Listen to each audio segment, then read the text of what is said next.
Bagaimana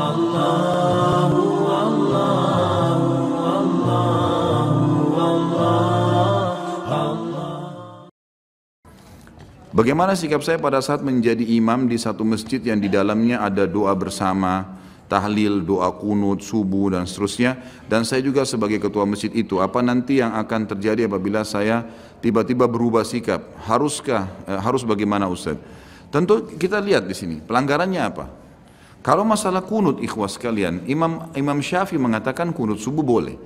Beliau menghasankan hadis-hadis yang memang didaifkan oleh sebagian ulama di antara Imam Ahmad. Jadi ini perselisihan pendapat antara dua imam, Imam Syafi'i dan Imam Ahmad.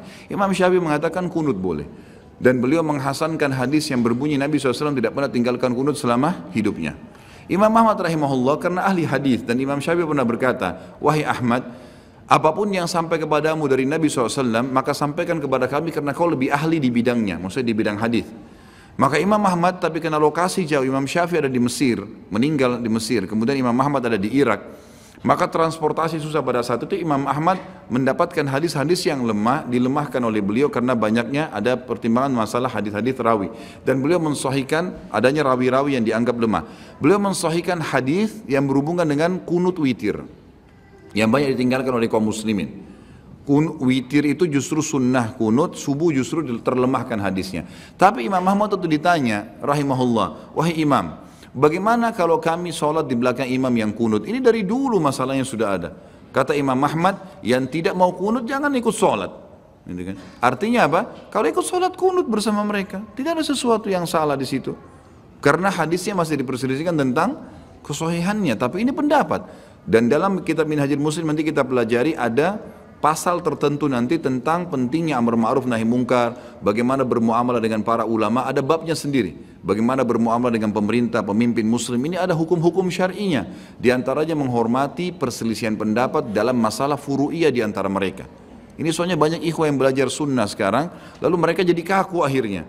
Harus bisa dibedain ikhwah, mana yang syirik, mana yang sifat yang tidak bisa lagi ditoleransi, dan mana hal yang memang masih ikhtilaf dalam masalah itu. Kerasin suara baca basmalah atau kecilin suara, intinya membaca basmalah wajib, nggak boleh itu. Tidak boleh orang sholat tidak baca basmalah, karena basmalah bagian dari 7 ayat surah Al-Fatihah, kan gitu. Harus dibaca, cuman selisih dikerasin atau dikecilin, hanya itu. Ini masalah furu'iyah, masalah hal yang tidak ada masalah. Masalah batal wudu, menyentuh atau tidak menyentuh perempuan. Imam Syafi'i mengatakan menyentuh syahwat tidak syahwat batal. Beranjak dari surah Al-Ma'idah ayat 6, awal amassumun nisa, atau kalian menyentuh para wanita. Baik, jumhur ulama mengatakan tidak bisa. Ini harusnya kembali kepada sentuhan yang syahwat, karena ada hadis yang sahih berbunyi, Aisyah berkata Nabi SAW pernah menciumku lalu menjadi imam dan tidak berwudu.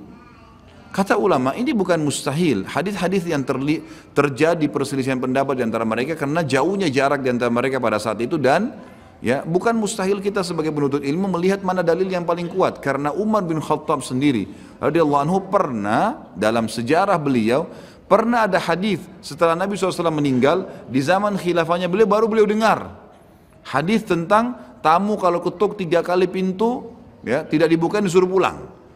Umar bin Khattab mertua Nabi SAW, khulafaur rasyidin. Tapi di zaman khilafah beliau pernah kedatangan dari ada satu orang Ansar sahabat datang ketuk rumahnya karena ada hajat. 2-3 kali Umar bin Khattab lagi sholat sunnah rupanya tidak buka. Setelah orang itu pulang, lalu Umar bin Khattab buka pintu, tanya kepada tangganya, siapa yang datang tadi? Oh, si fulan dari Ansar. Kata Umar, kenapa dia pulang? Kalau apa yang dia lakukan ini tidak dicontohkan oleh Nabi SAW, saya akan penggal lehernya. Jadi hati-hati sekali. Umar bin Khattab tegas gitu kan. Panggil dia. Kenapa kau pulang tanpa? Kau ketuk rumah saya pasti punya hajat.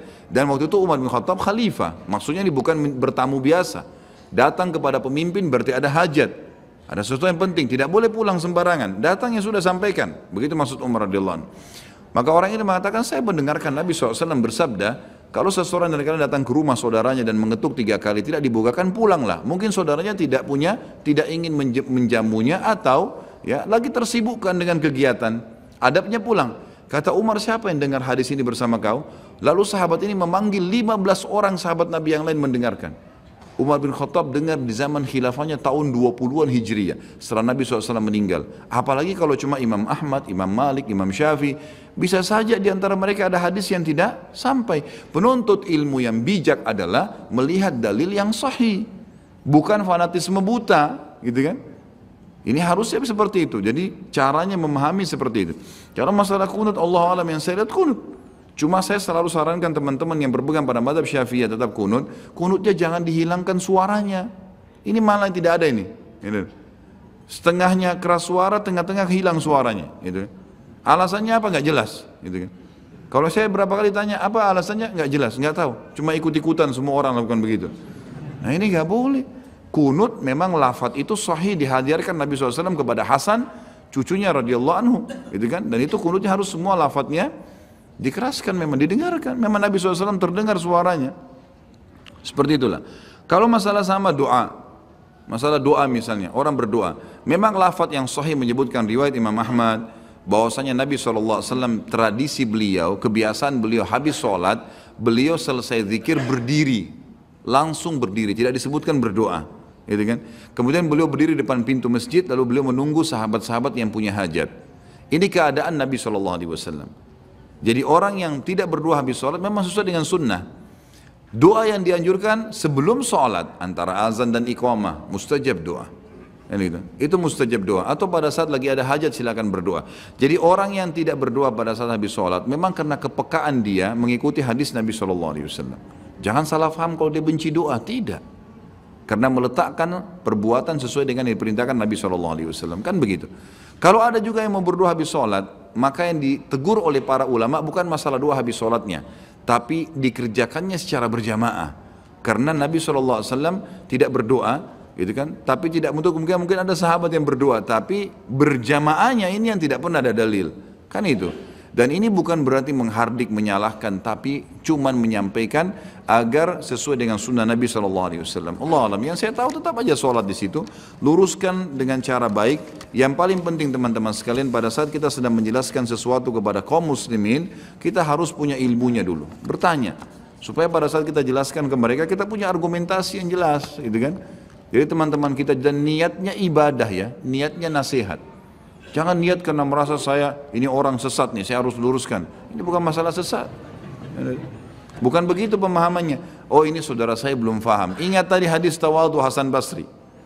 Jangan lihat seorang muslim pun di hadapanmu kecuali kau langsung anggap dia lebih baik daripada kamu. Harus begitu. Harusnya begitu. Jadi bisa saja mungkin dia belum pelihara jenggot misalnya. Baik, sunnah Nabi SAW. Tapi mana kita tahu kalau dia sangat bakti dengan ibu ayahnya. Mungkin dia selalu tidak tinggalkan sholat malam, tinggal itu kesalahannya. Baik, kita luruskan, nasihati dia. Jangan merasa kita lebih baik daripada dia, gitu kan? Dan jangan pernah menilai orang dengan performanya saja. Ini teman-teman yang sudah ikut sunnah karena berjenggot, semua yang tidak jenggot berarti bukan aliran saya. Nah ini tidak benar ini, dari mana? Dari mana ini? Gitu kan? Ini nggak benar semuanya. Nabi SAW pernah melihat ada seseorang yang jalan di pasar dan musbil, tertutup mata kakinya. Lalu Nabi SAW memanggilnya sambil mengatakan, angkat pakaianmu, karena itu lebih bertakwa kepada Tuhanmu dan lebih suci bagi pakaianmu. Nabi nggak bilang kau sesat, nanti kau masuk neraka. Padahal ada hadis yang menjelaskan akan masuk ke neraka, tapi Nabi ingatkan dengan cara lain, gitu kan? Angkat pakaianmu di atas mata kakimu, itu lebih bertakwa kepada Tuhanmu dan lebih suci untuk pakaianmu. Nasihati dengan cara baik. Basyiru wa la tunaffiru, sampaikan berita gembira sebelum ancaman, ya, janji dulu. Kalau orang tidak sholat, sebutkan janji-janji orang sholat itu dapat apa. Kalau dia tetap nolak, baru ancaman. Jangan ancaman dulu baru berita, ya, gembira. Ini harus dipahamin.